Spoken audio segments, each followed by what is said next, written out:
এটা সাংসারিক আলোচনা করার জায়গা নয়। এখানে এসেছি কেন? গোবিন্দের চরণে আত্মনিবেদন করার জন্য। তাই আত্মনিবেদন করতে গিয়ে যদি কোনো অপরাধ হয়, এই অপরাধের কোনো ক্ষমা হবে না। তাই আমরা সবাই গোবিন্দের চরণে আত্মনিবেদন করার উদ্দেশ্যে 2 ঘন্টা মন স্থির করে আমরা গোবিন্দ কথা স্মরণ করব। স্মরণ করার জন্য 2টি ইন্দ্রিয় প্রয়োজন। আমাদের তো ইন্দ্রিয় আছে অনেকগুলো, 2টি ইন্দ্রিয় প্রধান। কোন 2টি ইন্দ্রিয়? একটি ইন্দ্রিয়র যে রাজা মন, আর আরেকটি ইন্দ্রিয়। এখন যদি বলি অন্যান্য ইন্দ্রিয় কি, তাহলে পাঠে বসার সময় কাজে লাগে না? সুখদেব গোস্বামী পরীক্ষিতকে যখন বললেন তুমি শ্রবণ করো, শ্রবণ করার সময় পরীক্ষিতকে বলল সুখদেব গোস্বামী, শোনো পরীক্ষিত, তোমার অন্যান্য ইন্দ্রিয়গুলো বাহির দিকগামী হলেও 2টি ইন্দ্রিয় যেন আমার মুখী থাকে, গোবিন্দের মুখী থাকে। কোন 2টি কথা? একটি হচ্ছে মন, আরেকটি হচ্ছে কর্ণ। মন আর কর্ণ। তো কর্ণ দিয়ে যদি কৃষ্ণ নাম যায়, কত কথাই তো শুনি, সব কথা কি আমার মন মনে রাখতে পারে? পারে না। আর কথাগুলো আমার মন ধরে রাখতে ভালো পারে, কিন্তু যেটা শোনার মতো কথা, যেটা ধরে রাখার মতো কথা, সেই কথা মন ধরে রাখতে পারে না।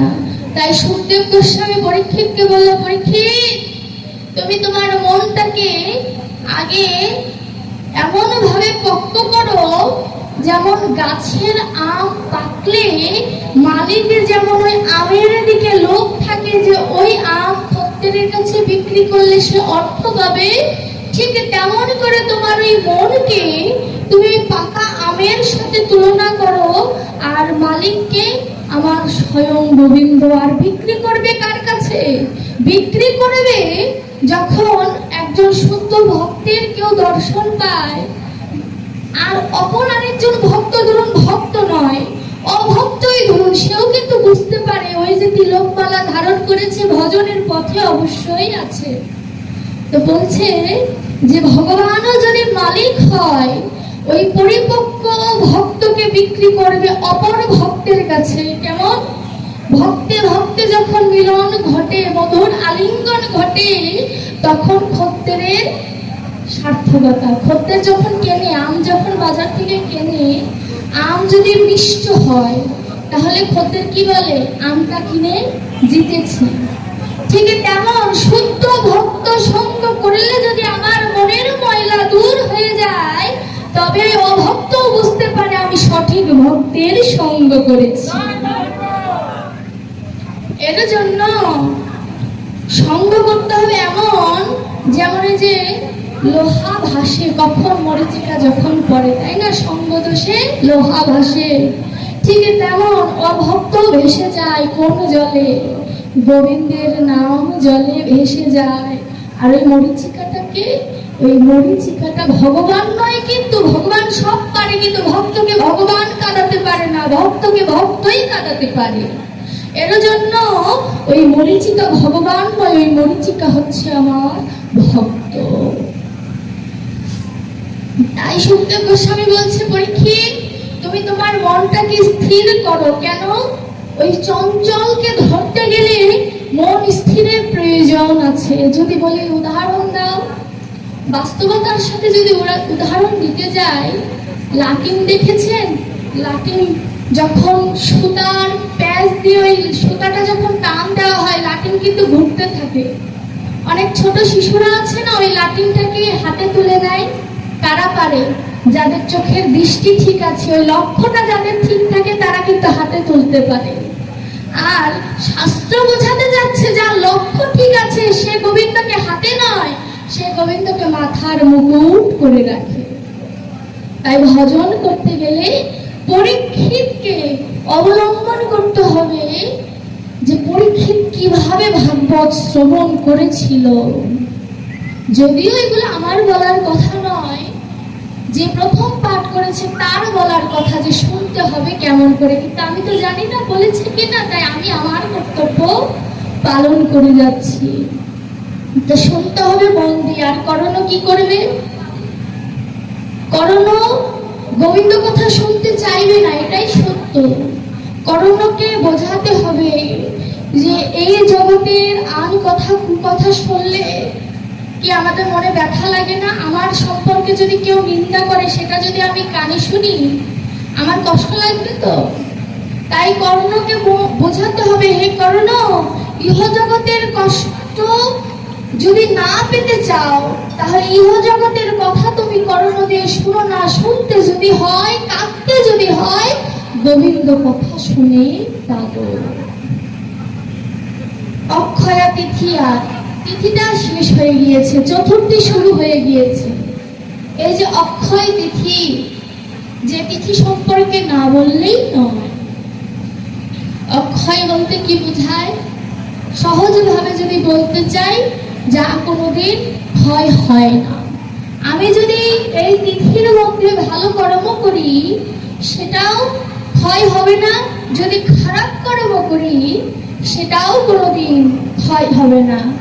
এই তিথিতে অনেকগুলো শুভ কাজ হয়েছে, যেমন সত্যযুগ শেষ হয়ে ত্রেতা যুগের শুরু হয়েছে এই অক্ষয়া তিথির দিন। ব্যাসদেব এই অক্ষয়া তিথির দিন মহাভারত লেখা শুরু করেছিলেন। এই অক্ষয়া তিথির দিন পুরী ধামের রথ তৈরি করার সূচনা আজকে থেকে শুরু হয়ে গিয়েছে। এই অক্ষয়া তিথির দিন গঙ্গা দেবীর আবির্ভাব হয়েছে মর্তলোকে।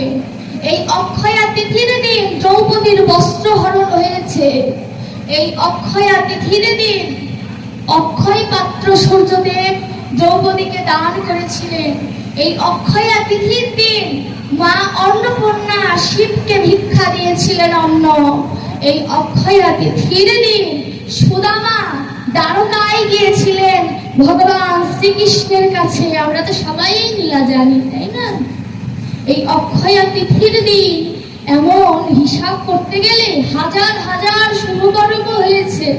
তাই ঋষিগণ সকল কিছু বিবেচনা করে এই তিথিটির নাম রাখলেন অক্ষয়া তিথি। এই অক্ষয়া তিথির দিন কেউ যদি ভক্ত সঙ্গ করে, কেউ যদি ভগবানকে স্মরণ করে, ভগবানকে পাবার আশা যদি কারোর ভেতরে গভীর ভাবে জাগে, সারা জীবনের ভজনের দরকার নয়, একটি তিথির ভজনে সে গোবিন্দকে পেতে পারে। কেউ যদি ধন সম্পদে লোভ থাকে, কুবের এই দিন ধন সম্পদে অনেক ধনী হয়েছিলেন। কারো যদি অনেকে এই অক্ষয়া তিথির দিন স্বর্ণ ক্রয় করে, তাই না? আমরা সবাই জানি যারা শুদ্ধ ভক্ত তারাও স্বর্ণ কেনে। কোন স্বর্ণ, কোন সোনা কেনে? তারা গৌর সোনাকে তারা কেনে। অর্থটা কি?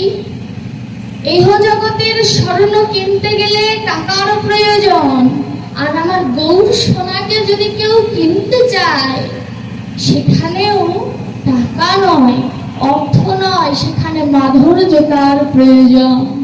এই জগৎটা হচ্ছে ঐশ্বর্যের, আর পারমার্থিক জগৎটা হচ্ছে মাধুর্যের।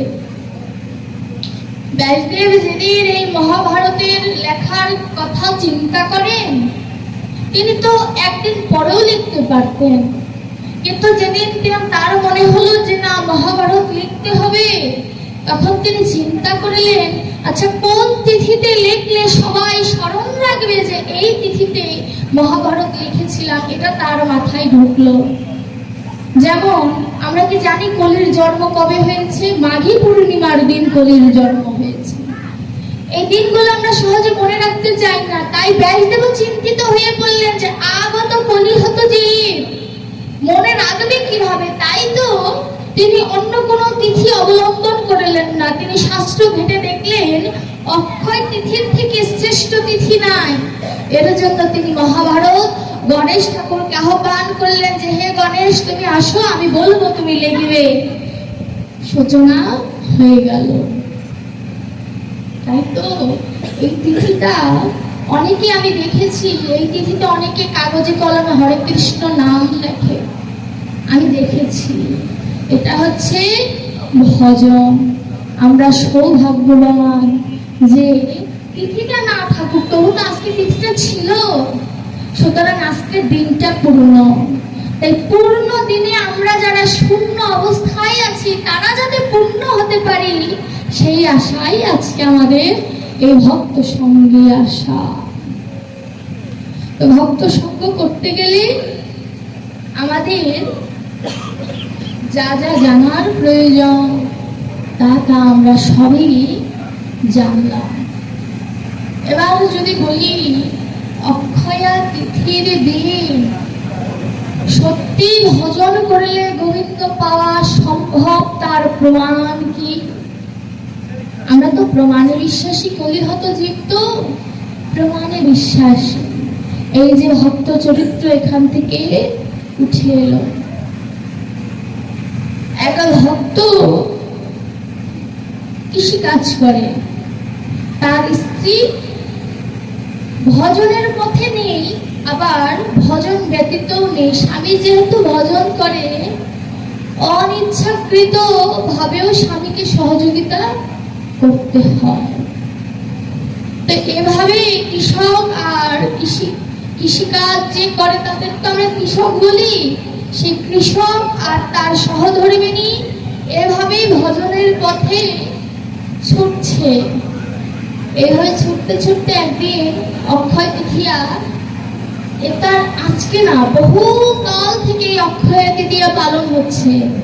তো এই অক্ষয় তিথির সময় যখন উপস্থিত হলো, স্বামী বলছো গো আজকে তো অক্ষয়া তিথি, আজ যা করবে তাই অক্ষয় হয়ে থাকবে।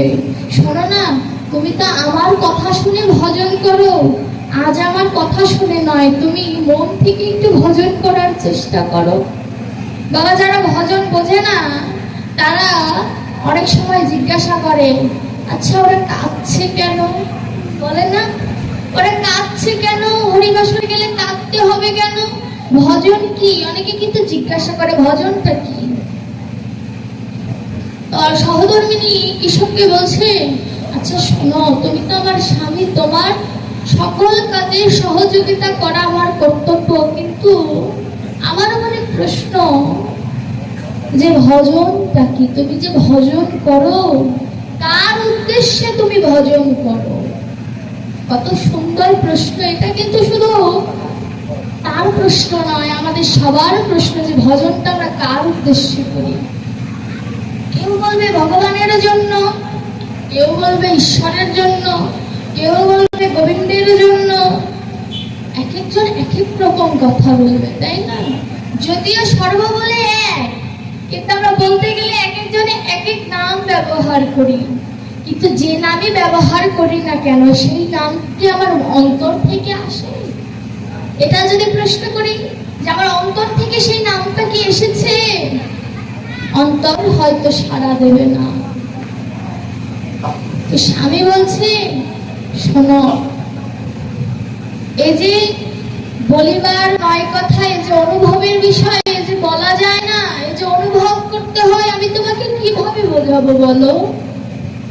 বলছে, আচ্ছা শোনো, আমি আজ কৃষিকাজে যাচ্ছি, জমিতে সেচ দিতে হবে, আমি সেচ দিয়ে তারপরে বাড়িতে এসে চিন্তা ভাবনা করে তোমাকে উত্তরটা দেব। এটা জ্ঞানীর লক্ষণ। এটা যেন ভক্ত জানিয়ে দিল, শোনো, তোমায় যদি কেউ প্রশ্ন করে হুট করে উত্তর দিও না, একটু জেনে বুঝে উত্তরটা দিও।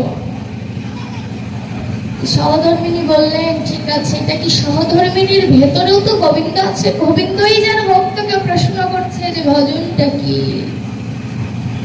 এবার ভক্ত যখন জমিতে সেচ দেয়, অর্থাৎ জল দেয়, ধানের বীজ বুনেছে, ধান হয়েছে, সোনার ফসল জমিনে ফলেছে। তো এখানে বসে বসে কৃষক চিন্তা করছে, আচ্ছা ভজন যে আমাকে জিজ্ঞাসা করলো, এক কথায় উত্তরও যদি দিতে চাই তবে উত্তরটা কেমন হবে? ধানের দিকে তাকিয়ে চিন্তা করছেন। চিন্তা করতে করতে মনের ভেতরে আসলো, যেই যে আমি সোনার ফসল পেয়েছি, এই ফসলটা তো আমি একবারে পাই না। আমি বীজ বপন করেছি, অঙ্কুরোদগম হয়েছে, তারপরে সেচ দিতে দিতে ধানের চারাগুলো বড় হয়েছে, তারপরে ধান করে পেকেছে। এটা চিন্তা করতে করতে মনের ভিতরে চিন্তা এলো, আচ্ছা আমার দেহটাও তো তাই। একটি ধানের গাছের সাথে নিজের জীবনটাকে তুলনা করছে যে আমার দেহটাও তো তাই। বীজ বাবা মায়ের গর্ভে দিলেন, ওখান থেকে অঙ্কুরিত হলো, তারপরে আমি ভূমিষ্ঠ হলাম, ধীরে ধীরে আমি পরিপক্ক হয়েছি। নিজের কথা চিন্তা করলেন। এবার ভজনের দিকে চিন্তা করছে যে ভজনটা কেমন হবে। তবে এবার ধানের সাথে নিজের জীবন তুলনা করেছে, এবার তুলনা করবে ভজন।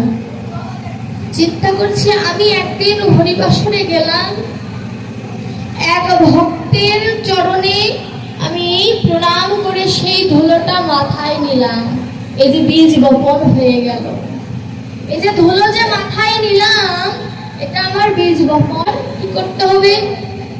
বীজ বপন করার পরে আমরা কি করি? জল দেই। ভক্তের চরণ ধুলে যখন আমি মাথায় নিলাম, ওই চরণ ধুলে যদি সত্যিকার অর্থে যদি আমি ভক্ত ভেবে নিয়ে থাকি, অবশ্যই ওটা পরিপক্ক বীজের মতোই কাজ করবে।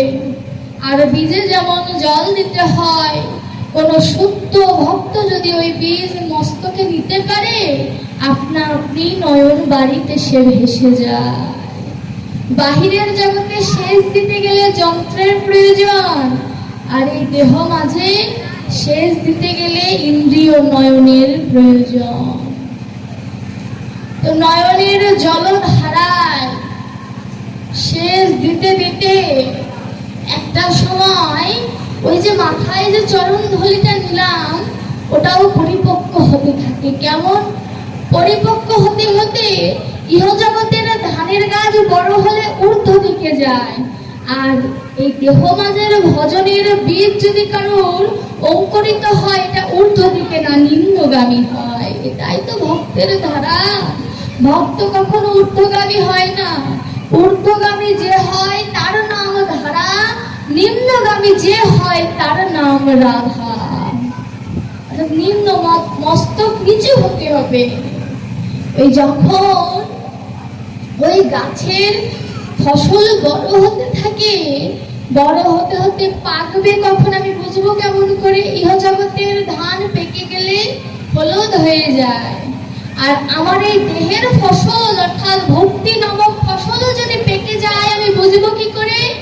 অষ্টসাত্ত্বিক ভাবের বিকার যদি পূর্ণাঙ্গ আমার দেহে ঘটে, তবে বুঝবো রাধারানীর কৃপা হয়েছে, এবার গোবিন্দ পেলেও পেতে পারি।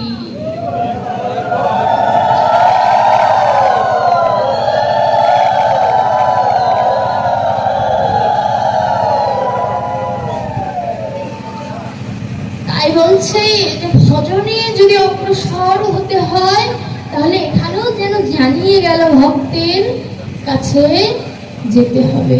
এবার সহধর্মিনীর কাছে এসে যখন এই কথাগুলো বলছে, দেখো কথার তাৎপর্য কি। কথায়ও মানুষকে কাঁদানো যায় যদি কথার ভেতরে ভক্তি থাকে।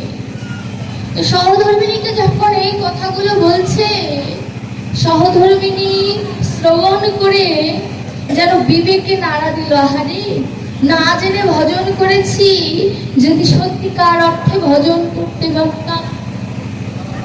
তো স্বামীকে বলছে, ওগো আমি তো কখনো ভগবানকে ভালোবেসে কোনো কর্ম করি নাই, তোমার সহধর্মিনী হিসেবে কর্ম করেছি। যখন এই কথাটা বলেছে যে ভগবানকে ভালোবেসে কর্ম করি নাই, তোমার সহধর্মিনী হিসেবে কর্মগুলো করেছি, তখন স্বামী বলছে, তুমি আমায় এত ভালোবাসো, তাই অনিচ্ছাকৃত ভাবেও কাজগুলো করেছো। যদি আমার গোবিন্দ স্বামীকে যদি ভালোবাসতে, বোধ হয় আমার গোবিন্দ বৈকুণ্ঠে থাকতে পারতেন না, তোমার কাছে চলে আসতো। যখন এই কথা বলেছে, সহধর্মিনীর চোখে বিন্দু বিন্দু জল। যেন বিবেক তাকে দংশন করছে। সেই ঠাকুর ঘরে গেলাম। ঠাকুর ঘরে গিয়ে ভগবানকে বলছে, দয়াময়, স্বামীর কাছে শুনেছি আজকে অক্ষয়া তিথি, যে যাই করুক তাই বলে এই তিথিতে অক্ষয় হয়ে থাকে, কিন্তু আমি তো এমন কোনো কর্ম আজকে করি না। কিন্তু তোমার কাছে আমার একটা নিবেদন আছে প্রভু, আমি যাই করি না কেন সেটা অক্ষয় হয়ে থাক বা না থাক, তুমি এই অক্ষয়া তিথির দিন কথা দাও যে ভক্তের কথা তুমি কোনোদিন ভুলবে না, তবে এটাও অক্ষয় হয়ে থাকবে। এবং পাশাপাশি এটাও কথা দাও যে ভক্ত নয়, কোনো ব্যভিচারী বা পাপিষ্ঠও যদি একবার অজান্তেও তোমার নাম স্মরণ করে, তুমি তাকেও কৃপা করবে। দেখুন, ভক্ত হওয়ার প্রয়োজন নাই, কথার মতো যদি কেউ কথা শিখতে পারে, ভগবানকে কথার জালেও আটকানো যায়। যখন এমন করে ভক্ত ভগবানের কাছে নিবেদন করছেন, ভক্ত যেন নিবেদনটা করতে করতে নয়নের জলে একাকার হয়ে গিয়েছে।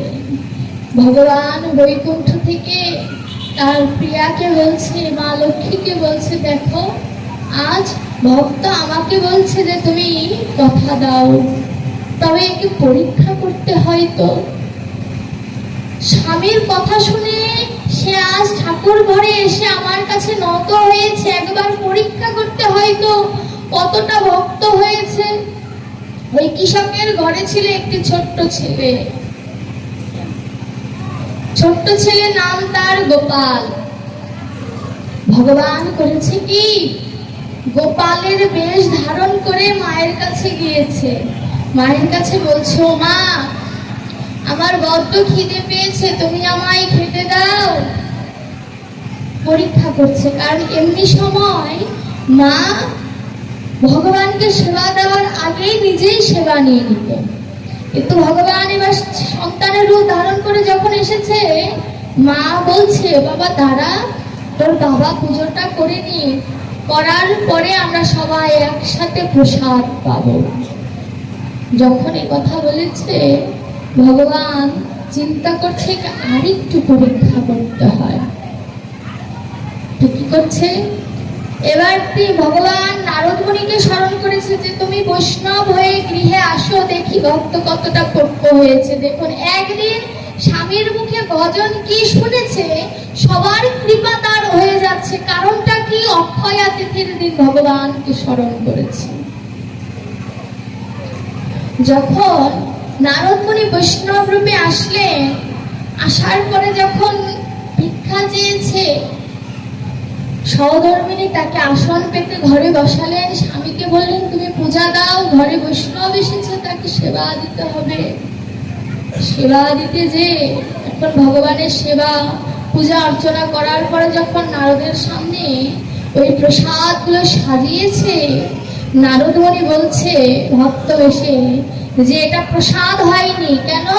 কারণ যে রন্ধন করেছে তার ভেতরে ভজন নাই। দেখুন, এ কথা কোনো বৈষ্ণব সেবা নিতে বসলে সচরাচর কোনো বৈষ্ণবী ধরতে পারবে? ধরা সম্ভব যে এটা প্রসাদ হয়েছে কিনা? ধরা তো সম্ভব নয়। তো নারদ মুনি যখন বলছে এটা প্রসাদ হয়নি, আমি বৈষ্ণব, প্রসাদ ছাড়া কিছু সেবা নেই না, আমি গোবিন্দের প্রসাদ গ্রহণ করেনি, যে রমণী রন্ধন করেছে তার অবশ্যই ভজনের ত্রুটি আছে। হায় হায় সর্বনাশ! স্বামী তো জানে তার সহধর্মিনী কেমন। এখন ভক্ত মা এসে নারদের সামনে বলছে যে আমি অন্যান্য দিন যখন রন্ধন করি সত্যিকার অর্থেই আমার ভেতরে ভজন থাকে না, কিন্তু আজকে রন্ধন করার সময় আমি চেষ্টা করেছি যে আমার মনটাকে সম্পূর্ণরূপে ওই রান্নাশালায় বসানোর জন্য। নারদ মুনি জিজ্ঞাসা করলেন তুমি রান্না করেছো কিভাবে? সচরাচর আমরা সবাই কিভাবে রান্না করি? লবণ হলুদ এগুলো দিয়েই তো রান্না করি। নারদ মুনি জিজ্ঞাসা করার কারণ কি, যে লবণ হলুদ দিয়ে রান্না করলে সেটা রান্না হয় না, রান্নার মধ্যে ভক্তি নামক একটি বস্তু মিশিয়ে দিতে হয়, তাহলে ওটা পরিপূর্ণ রান্না হয়। তো নারদমণি যখন জিজ্ঞাসা করছে, রমণী বলছে, আমি চুলার ভেতরে যখন কাঠ দিয়ে আগুন দেই, চুলা যেন আমায় বলছে, রে আজ যেমন আমারকে কাঠ দিয়ে আগুন ধরিয়ে দিচ্ছিস, একদিন তোর দেহেও এমন করে আগুন লেগে যাবে। এটা কি চুলা কোনোদিন কথা বলতে পারে? এটা ভক্তের ভাব দৃষ্টি। চুলা বলছে, ওরে আজ যেমন আমাকে জ্বালাচ্ছিস, ঠিক এমন করে তোর দেহটাও জ্বলে ছারখার হয়ে যাবে। যখন এই কথাটা জানলেন বৈষ্ণব, যখন চুলা আমাকে নিক্ষেপ করলো, আমি চিন্তা করলাম সত্যি তো একদিন আমার দেহটা তো ছারখার হয়ে যাবে, কিন্তু যে কর্ম করার জন্য আমি ধরাধামে এসেছি সেই কর্ম তো আমার হলো না। এবার চুলার উপরে যখন কড়াই দিয়েছি, কড়াইয়ের উপরে রান্না করছি, ওই রান্না করতে করতে চিন্তা করছি যে যেমন করে রান্না করে আমার গোবিন্দকে সেবা দেওয়া প্রয়োজন, সেই সেবা দেওয়ার যোগ্যতা তো আমার নাই। একজন ভক্ত যখন রান্না করে গোবিন্দকে সেবা দেয়, ওই সেবা দেওয়ার সময় ওই ভক্তের মনের অবস্থাটা এমনই থাকা উচিত যে আমার সেবা দেওয়ার যোগ্যতা নাই। যখন রান্না করে আর নয়ন জলে কেঁদে বলে, প্রভু বিবেক যখন জাগাবে ভেবেছিলে, আজ কেন জাগালে? কতগুলো বছর ফেলে এলাম, তখন কেন এই বিবেককে জাগ্রত করলে না? এতগুলো দিন ফেলে এসেছি, সামনে আর কদিন বাকি কিছু জানা নাই। আজকে দাঁড়িয়ে কেন মনে হয় যে তোমায় যে সেবা দেব, সেই সেবা দেওয়ার যোগ্যতা আমার নাই? এতদিন তো মনে হয় নাই। কি আছে তোমার এই নামের মধ্যে, কি আছে তোমার এই ভজন শব্দের মধ্যে? প্রশ্নটা যখন আমি আমার স্বামীকে করলাম, কেন আগে করি নাই যে ভজন কাকে বলে, ভজন করিলে কি হয়? একবার কৃষ্ণ নামে ডেকে আমার এই অবস্থা, যদি সত্যিকার অর্থে তোমায় ডাকতে পারতাম, বোধ হয় তুমি আমায় তোমার করে নিতে। কতটা আত্মনিবেদনের কথা একবার অনুভব করুন। এই কথাগুলো ভেবে যখন সহধর্মিনী নয়ন জলে কাঁদছে আর বৈষ্ণবকে বলছে যে, জানি না বৈষ্ণব, আমি যখন এই কথাগুলো চিন্তা করি আর রন্ধনশালায় যখন খুন্তি দিয়ে ওই সরঞ্জাম গুলো নাড়াচাড়া দেই, আর মনে মনে ভাবি যে আমার ভেতরে যে কুবাসনা কুকামনা রয়েছে, এগুলোকে যদি আমি সরাতে পারতাম, আমার গোবিন্দ এই মন্দিরে নয়, বোধ হয় আমার হৃদয় মন্দিরে অবস্থান করতেন। এই চিন্তাগুলো কোনোদিন করেছি? ওই যে বলে না, কারোর যদি কোনো অভাব না থাকে তবে সে কাঁদবে কেন? যার গোবিন্দ হারার অভাব রয়েছে সেই তো কাঁদবে, তাই না? যার গোবিন্দ হারার কষ্টই নাই সে আর কাঁদবে না। নারদমণি ভক্তের কথাগুলো শুনে যেন জল, চোখের জলকে লুকাবার চেষ্টা করছে আর মনে মনে চিন্তা করছে, ভগবান তুমি সঠিক ব্যক্তি বেছে নিয়েছো, এ যে ভক্ত হওয়ার পথিক হয়ে গিয়েছে। আবার সহধর্মিণী বলছে, জানেন বৈষ্ণব, রন্ধন করার পরে যখন আমি একে একে বাটির মধ্যে সাজাই আর আমার গোবিন্দের বিগ্রহের কথা মনে পড়ে, যাকে পৃথিবীর সবাই কত ব্যঞ্জন আদি দিয়ে সেবা দেয়, আমার মতো অযোগ্যা দাসীর কি যোগ্যতা আছে তাকে সেবা দেওয়ার? এমন করে যখন বলছে, নারদ মুনি বুঝতে পারলেন না, ভেতরে ভক্তি না থাকলে এই কথাগুলো বলা যায় না। পরিশেষে নারদ মুনি বলছে, তোমার এত কথা বুঝি না, তুমি এক বাক্যে উত্তর দাও, তুমি কি প্রমাণ দিতে পারবে যে এটা আমার ভগবান গ্রহণ করেছে?